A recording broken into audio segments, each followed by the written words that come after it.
어제 매블쇼에서 유시민 작가가 한 발언이 역시나 또 뭐 난리가 났습니다. 다들 뭐라고 때로 몰려와서 정말 다들 씹고 뜯고 뭐 난리도 아닙니다.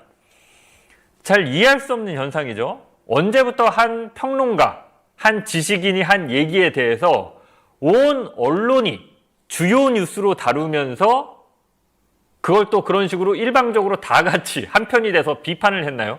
이게 되게 기이한 현상입니다. 이 자체가 정상적이지 않은 현상이에요. 영향력 있는 지식인이고 비평가고 작가인 건 맞죠. 그렇다 하더라도 그냥 뭐 공감하면 공감하는 대로 SNS 같은 데 글 쓰면 되는 거고요. 뭐 동의하지 않거나 기분이 나쁘면 무시하면 되는 거고요. 뭐 봤을 때 유시민의 어떤 논리가 틀렸다거나 제시한 논거가 좀 뭐 맞지 않는다거나 그러면 지적하고 비판하면 됩니다. 근데 그게 아니죠. 그냥 다 몰려와서 너 갈라치기 한다. 뭐 근거가 없다. 유시민 작가의 얘기가 근거가 없다라고 하면요. 유튜브에 나와서 하는 비평가들, 유시민을 비판하는 그 사람들의 말도 다 근거 없습니다. 원래 비평이라는 게 있는 사실에서 추론이나 자신의 어떤 의견 이런 것들을 더해서 하는 거지 수학 문제 풀듯이 수학 뭐 공식을 이용해서 이렇게 입증하면서 자신의 논리를 핍니까? 좀 잘 이해가 안 됩니다. 대통령에 취임하고 나서 1년 동안 이루어진 일을 보면 두 차례의 입법 예고는 대통령 승인 없이는 나올 수 없어요. 그거는 우리가 무슨 그렇지. 왜 이래? 왜 모르는 척 하는 거야? 그거는 대통령이 시킨 거예요, 다. 저는 그 외에는 다른 설명이 있을 수 없고요. 그리고 이제 여론에 너무 밀리니까 3월 달에 공소청 중수청법은 손을 과감하게 봐가지고 내보냈어요. 근데 대통령이 이거를 내가 여론을 받아들여서 잘했구나 이렇게 판단을 하는 게 아니고 내 마음대로 못했어. 내가 졌어. 이렇게 판단한 것 같아요. 국민들한테 양해를 구해야 돼요. 나와서 사실 이 문제는 제가 이렇게 공략을 했는데 와서 보니 이러이러한 문제들이 있어서 이런 조건을 달아서 이렇게 하는 게 좋을 것 같습니다. 라고 본인이 책임성 있게 이거를 풀었어야 돼요. 근데 지금 대통령이 어떻게 했냐면 비슷한 얘기 하지 않았나요? 예. 법무부 장관 시키고 총리 시키고 그렇게 지금까지 해왔어요. 대통령은 마키아벨리적으로 이 문제를 처리해서요. 욕먹을 일은 밑에 사람을 시켜라. 이게 막 군주론에 나오는 얘기잖아요. 그다음에 인기를 얻을 일은 내가 해라. 그런 게 다 나옵니다. 그러니까 그거는 근데 정말 인쇄 매체조차도 없던 그 옛날의 통치술이고 지금 이 시대에는 맞지 않아요. 모든 중요한 의사결정권자의 위치에 자기가 원하는 사람을 넣으려고 그래요. 그래서 이제 무슨 일이 벌어졌냐면 가만히 보면 서울시장 민주당 후보 경선을 불공정하게 만들었어요. 대통령이 SNS에 정원호 씨를 띄워가지고. 그 불공정 경선이에요. 대통령이 밀었잖아요. 좀 이럴 때 좀 옆에서 좀 순환 좀 시키세요. 나도 그러니까 유 작가의 그 의견을 다 동의하진 않아요. 그러니까. 아니 근데 그거는 대통령이 하면 안 되는 거예요. 원래. 그렇게 하면 안 돼요. 그렇게 하면 안 되고 그다음에 경기도지사 경선에서도 명픽이라고 자칭하면서 뛰어다녔는데 어떤 후보가 그거에 대해서 청와대에서 아무 조치도 안 했습니다. 그러니까 우리가 조치하면 또 개입한다고 하실 거예요. 아니지. 명픽을 팔지 못하게 해야지 청와대 민정실에서. 그건 안 되는 거예요.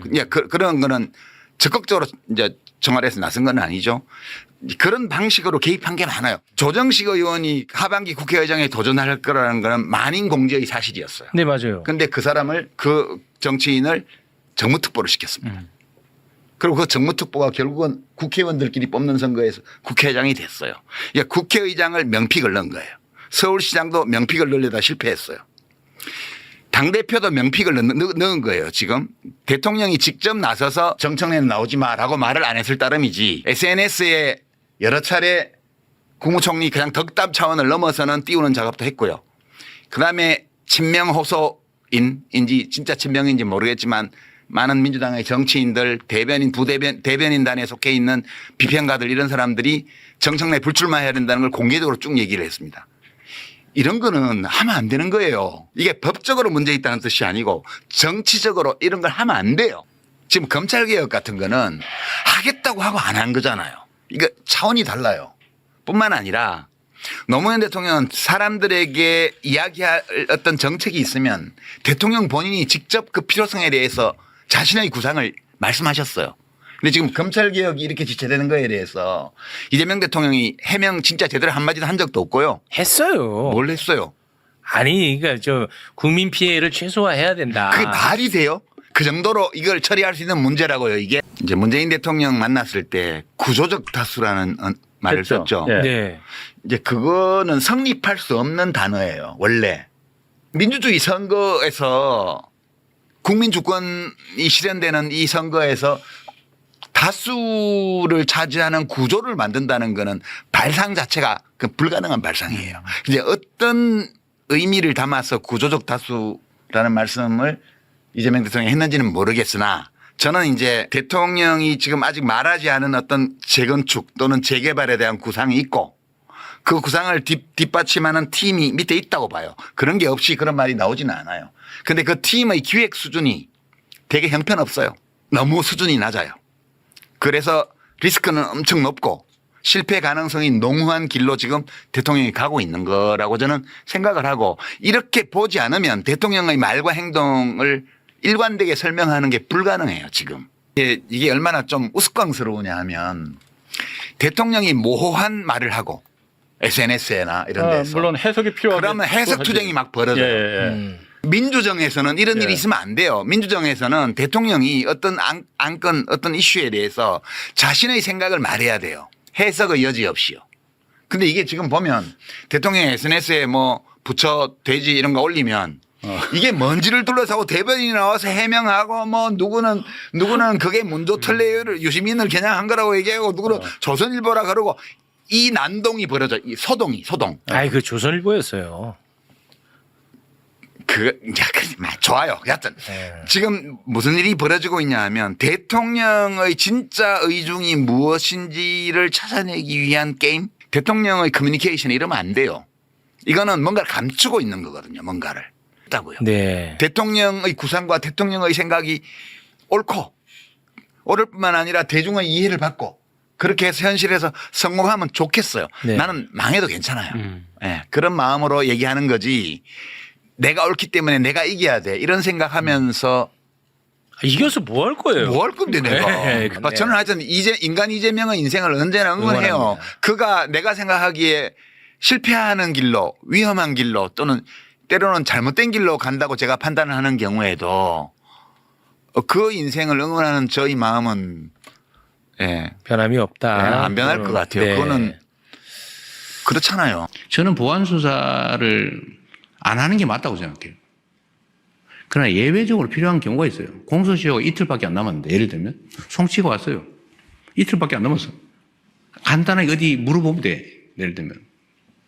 그런데 이거를 보안 수사가 전면 금지가 되면 경찰로 다시 보내고 가는데 이틀, 오는데 이틀 하고 끝나버려요. 예를 들면 이런 경우 어떡할 거예요?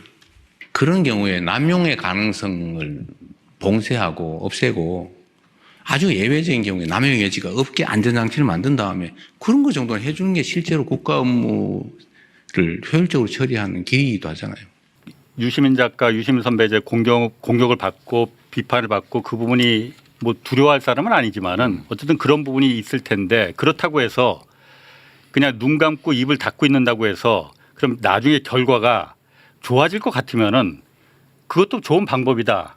그런데 결과가 눈 감고 입 닫고 있으면은 좋아질 것 같지가 않더라고요.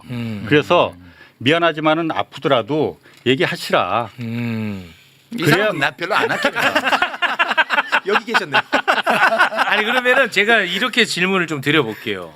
저는 그렇게 해서 그러면 뭐 좋아진 게 있느냐라는 질문을 좀 드리고 싶어요. 뭐냐?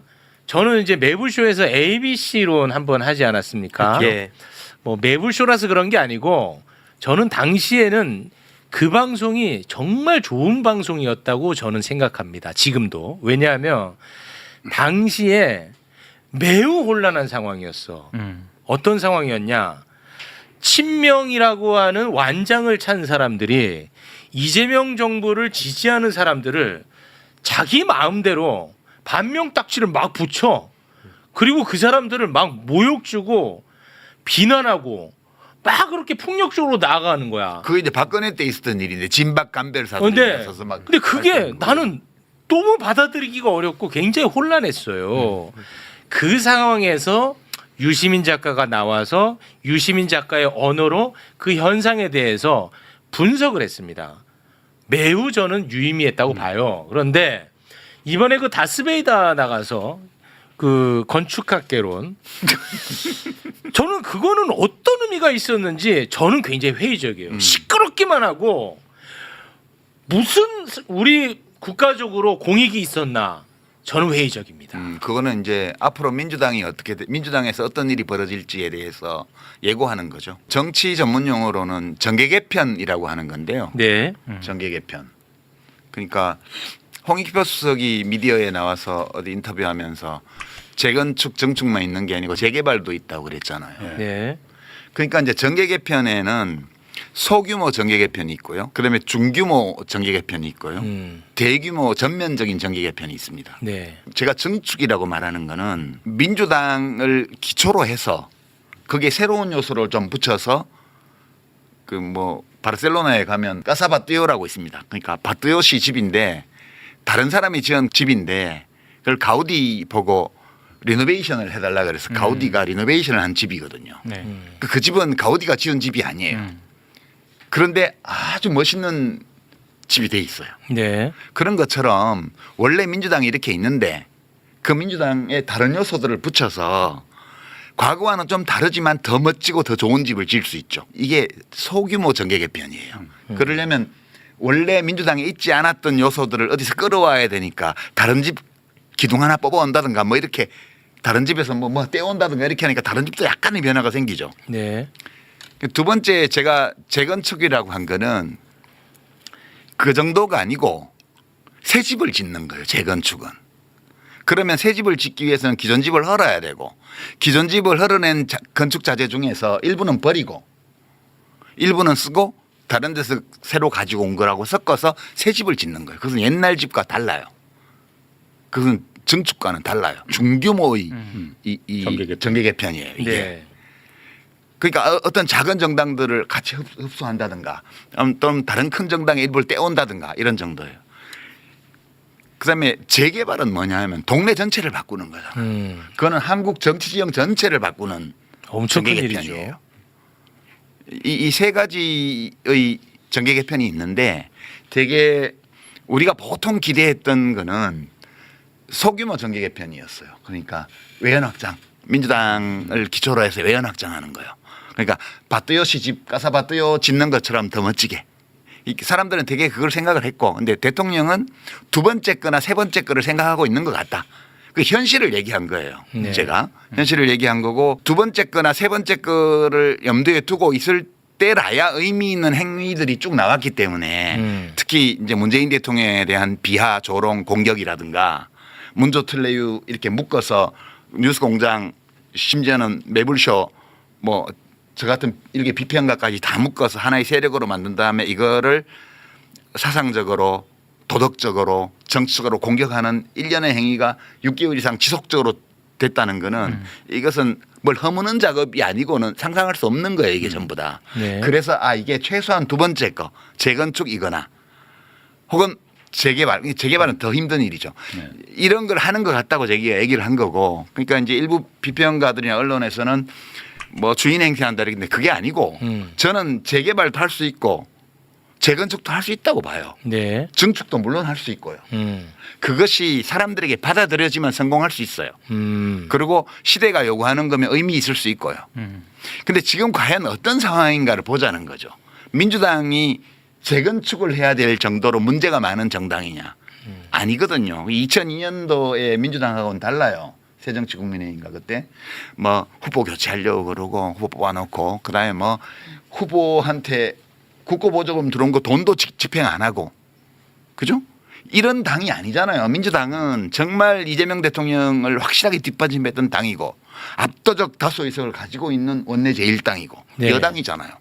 이 당을 그렇게 그 재건축을 하지 않으면 안 된다는 그런 지지자들의 인식이 있으면 재건축해도 돼요. 해야 돼요. 근데 지금 그거 아니거든. 그러니까 제가 얘기한 거는 재건축이나 재개발 다 할 수 있는데 그것이 필요한 상황이어야 되고 그다음에 대중들이 그 필요성을 인식하고 있을 때라야 성공할 수 있어요. 네. 근데 지금은 제가 볼 때는 재건축도 재개발도 그러니까 중규모 정계 개편도 대규모 전면적 정계 개편도 성공 못 해요.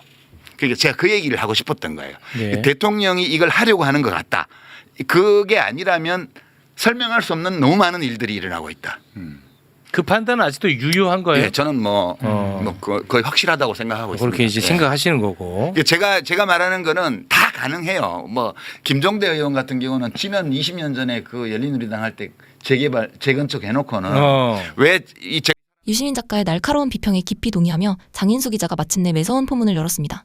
온갖 음해와 기득권 세력의 거센 공격 속에서도 굴하지 않고 검찰개혁의 본질을 정확히 꿰뚫어 본 거죠. 책임회피성 행정태도와 보안수사권 부활이라는 시대착오적 태행을 향해 가차없이 경종을 울린 셈인데요. 오직 본인의 정치적 야욕을 채우기 위해 검찰에 판을 깔아주는 일부 인사들의 뻔뻔한 민낯까지 천하에 드러나고야 말았지요. 겉으로는 개혁과 민주주의를 외치면서 뒤에서는 당원들의 영혼을 짓밟는 가짜 정치의 실체를 매섭게 단죄하고 나선 거죠. 이 영상에 공감하셨다면 구독과 좋아요 정중히 부탁드립니다.